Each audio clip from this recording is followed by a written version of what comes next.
5টা মিনিট ভাববেন, আল্লাহর ভয় ঢোকা শুরু হবে। আল্লাহর ভয়, আল্লাহ পাক রব্বুল আলামিন বলেন ইত্তাকুল্লাহ, ইমানদাররা তোমরা যদি সফল হইতে চাও, নিশ্চিত তোমরা সফল হইবা, কিন্তু গুণ লাগবে। 1 নাম্বার গুণ ইত্তাকুল্লাহ, আল্লাহর ভয়। আল্লাহর ভয় কাকে বলে? প্রথমত আল্লাহর ভয় বলা হয় আল্লাহ যা নিষেধ করেছেন এইগুলো তুমি করবা না, যা আদেশ করেছেন এইগুলো তুমি ছাড়বা না। আল্লাহ যা নিষেধ করেছেন, যা আদেশ করেছেন, ওই কাজগুলোর মধ্যে যখন মন অলস হয়ে যায়, তখন এই কথাটা ভাববেন, যে কোনো মুহূর্তে আজরাইল আমাদেরকে নিতে পারেননি না পারেন না। যে কোনো মুহূর্তেই আজরাইল যদি আসতে পারে, তাহলে আর অলসতা করে লাভ নাই রে। যদি সকাল 10টার বেলায় তোমার ইন্তেকাল হইয়া যায়, আমল নামায় আসবে তোমার ফজরের নামাজটা কি আছে না নাই। তোমার আমল নামায় যদি দেখা যায় জীবনের শেষ ওয়াক্তটা পড়া হয় নাই, জীবনের শেষ ওয়াক্তটা নামাজ ছাড়া দুনিয়ার থেকে বিদায় হইছ, মরণের কথাটা বেশি বেশি ভাববেন, মৃত্যু নিয়ে বেশি বেশি ভাববেন। কারণ মরণ এমন একটা বাস্তব, মৃত্যু এমন একটা বাস্তব। বাবার আগে সন্তান যায়, দাদার আগে নাতি যায়, যাইতেই হবে। তুমি থাকলে আর কতদিন? বান্দা, আল্লাহর হুকুম অবশ্যই পালন করতে হবে। আল্লাহ পাক যা নিষেধ করেছেন, যা আদেশ করেছেন, আল্লাহ আদেশ করেছেন ফরজ ওয়াজিব আছে না নাই? ফরজ ওয়াজিবগুলো ঠিকমতো আদায় করা। আল্লাহ পাক রব্বুল আলামিনের ভয় অন্তরে ঢুকাইলেন, 1 নাম্বার গুণ। 2 নাম্বার গুণ আল্লাহ বলেন ওয়াবতাগু ইলাইহিল ওয়াসিলা, আল্লাহর সন্তুষ্টি অর্জনের জন্য মাধ্যম তালাশ করো। আল্লাহ খুশি হন এরকম ওসিলা তালাশ করো। এই ওসিলাটা কোন ধরনের হতে পারে, এই বিষয়টা জানা রাখা দরকার। একজন মানুষ ফরজ আমলের মাধ্যমে ওসিলা তালাশ করলে হবে না, ওয়াজিব আমলের মাধ্যমে ওসিলা তালাশ করলে হবে না, সুন্নতে মুআক্কাদা আমলের মাধ্যমে ওসিলা তালাশ করলে হবে না। কারণ এই যে 3টা আমল করি, এই 3টা আমলের উদ্দেশ্য আমাদের ভিতরে আছে। ফরজ আমল আমরা করলাম, ফরজ পালন করলাম, জাহান্নামের অনির্দিষ্ট কাল, জাহান্নামের শাস্তির থেকে বাঁচার জন্য। ওয়াজিব আমল করলাম, নির্দিষ্ট সময়সীমা পরিমাণ জাহান্নাম থেকে বাঁচার জন্য। ফরজ ওয়াজিব জাহান্নামের আগুন থেকে বাঁচার জন্যই তো আদায় করলাম। কেউ যদি এশার নামাজ না পড়ে থাকেন, তার জন্য সাজা আছে না নাই? তাহলে নামাজ পড়ছি কেন? সাজা থেকে বাঁচার জন্য। সুন্নতে মুআক্কাদা আমল করি, এর একটা উদ্দেশ্য আছে, আল্লাহর পয়গম্বরের সুপারিশ পাওয়ার জন্য। কোনো মানুষ যদি সারা জিন্দেগিতে সুন্নতে মুআক্কাদা আমল করে না, রাসূলের সুপারিশ পাবে না। সুন্নতে মুআক্কাদা আমল করি আল্লাহর পয়গম্বরের সুপারিশ পাওয়ার আশায়। খুব মনে রাখবেন, আল্লাহর ভয় 1 নাম্বার গুণ। অবতাগু ইলাইহিল ওয়াসিলা, আল্লাহর সন্তুষ্টি হাসিলের জন্য মাধ্যম তালাশ করা, উসিলা তালাশ করা 2 নাম্বার। এই যে উসিলাটা ফরজ ওয়াজিব সুন্নতে মুআক্কাদা, এই 3 জাত না।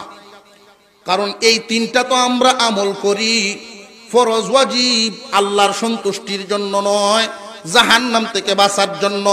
সুন্নতে মুআক্কাদা আল্লাহর সন্তুষ্টির জন্য নয়, নবীজির সুপারিশ পাওয়ার আশায়। এই ফরজ ওয়াজিব সুন্নতে মুআক্কাদার বাহিরে যত আমল আছে, যা পারেন তাই করবেন, একবার না সারা জীবন।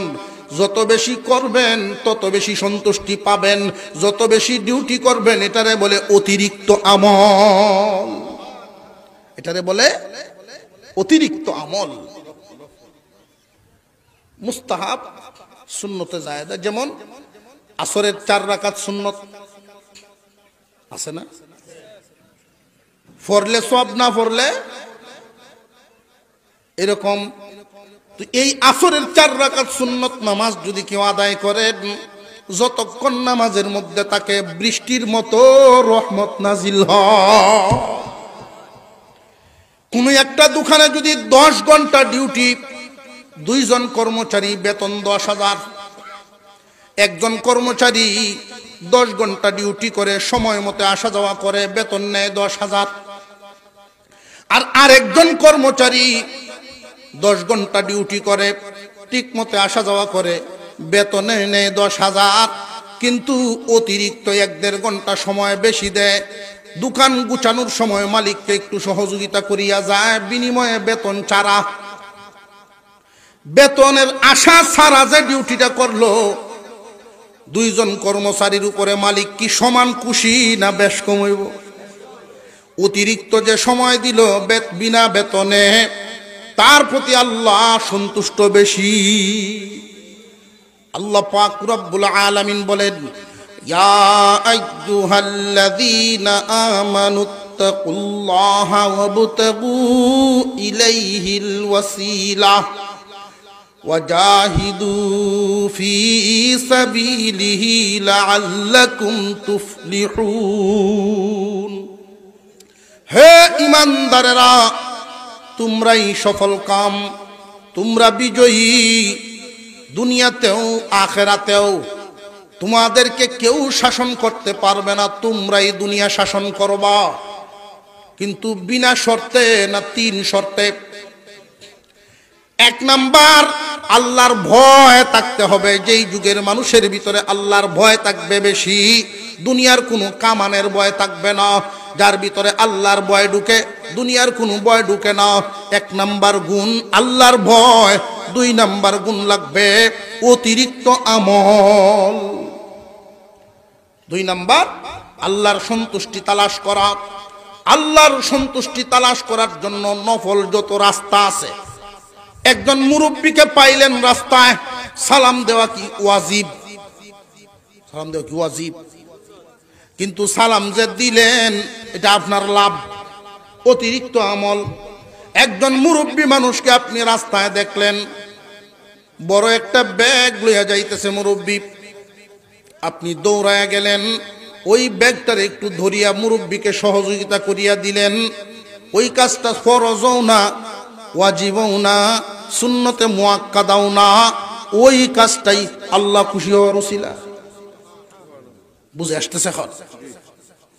আপনি রাস্তা করে দেখেন যে এই রাস্তার মাঝখানে এমন একটা বিপজ্জনক বস্তু পড়ে আছে, যে লোহা, যে কোনো মানুষ না দেখে পাড়া দিলে হয়তো আক্রান্ত হবে, ব্যথা পাবে, ক্ষতিগ্রস্ত হবে, বা কোনো সাইকেল মোটরসাইকেল ক্ষতিগ্রস্ত হবে। এটা সরানো আপনার উপরে ফরজ না, ওয়াজিব না, সুন্নতে মুআক্কাদা না, কিন্তু এটা যদি সরায়া দেন আল্লাহ খুশি হবেন। বুঝে আসতেছে? অনেক মানুষ না বুঝার কারণে, লক্ষ্য করে দেখবেন, মুরগির বাচ্চা মরছে বেডির, ইডে দেওয়া লাগছে, দেয়নি না, দেয় না। এই মরা প্রাণীটা যে আপনি ফেলাইয়া দিলেন, মানুষ চলাচলের রাস্তার পাশে যে আপনি ফেলাইলেন, ওইটা পচে গলে দুর্গন্ধ হয়ে বাতাসে মিশবে, মানুষের দুর্গন্ধ নেওয়া খুব কষ্ট হয়। যেই ব্যক্তিটা এই কাজটা করলো, অনেক মানুষকে কষ্ট দেওয়ার কারণে সে অপরাধী সাব্যস্ত হবে, আল্লাহর কাছে গুনাহগার। বান্দার হক নষ্ট করলো, হকের মধ্যে সে হস্তক্ষেপ করলো, বান্দার শান্তির মধ্যে ব্যাঘাত ঘটায়া দিল এই কাজটার মাধ্যমে, চিন্তাও করে নেই। পক্ষান্তরে আরেকজন মানুষ কুদালটা নিয়ে যদি একটু গর্ত করে, এই প্রাণীটারে মাটির নিচে দিয়ে যখন দাফন করে ফেললো, আল্লাহ রব্বুল আলামিন এই কাজের দ্বারা বান্দার প্রতি সন্তুষ্ট হয়ে গেল। এটা কি ফরজ, ওয়াজিব, সুন্নতে মুআক্কাদা? এটি অতিরিক্ত আমল। এই অতিরিক্ত আমল যে যত বেশি করব, আল্লাহর সন্তুষ্টি তত বেশি পাইব।